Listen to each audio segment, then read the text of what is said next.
Ẹ káàbọ̀ ẹ̀yin ọmọ. Lénìí, a máa tẹ̀síwájú lórí ẹ̀kọ́ wa lórí èso àti ewébẹ̀ fruits and vegetables in Yorùbá. Ẹ tẹ̀lé mi ká lọ. Ọ̀pẹ òyìnbó, ọ̀pẹ òyìnbó pineapple. Ọ̀pẹ òyìnbó pineapple. Àgbàdo, àgbàdo corn, àgbàdo corn. Àlùbọ́sà, àlùbọ́sà, àlùbọ́sà onion. Ìrèké, ìrèké sugarcane, ìrèké sugarcane. Ẹ̀fọ́, ẹ̀fọ́ vegetable, ẹ̀fọ́ vegetable.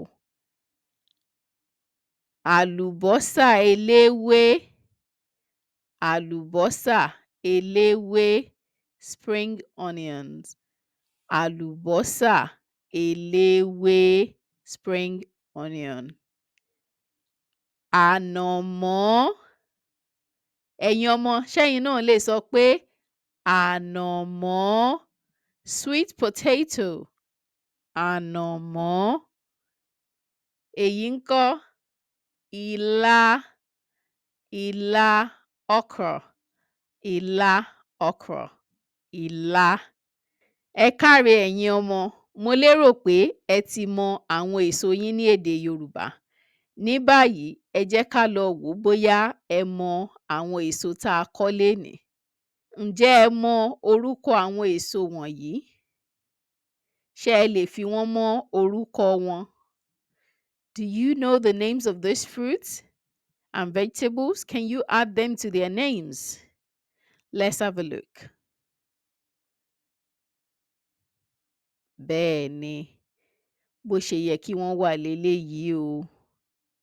Àgbàdo, ilá, ànàmọ́ àti àlùbọ́sà. Ẹ káre o ẹ̀yin ọmọ, ẹ ṣé tí ẹ darapọ̀ mọ́ wa lénìí. A lérò pé ẹ tún darapọ̀ mọ́ wa nígbà mìíràn. Ó dàbọ̀ o ẹ̀yin ọmọ. Ẹ máa tẹ̀lé wa láti máa kọ́ èdè Yorùbá síwájú sí i. Ẹ ṣé gan ni o. Ó dàbọ̀.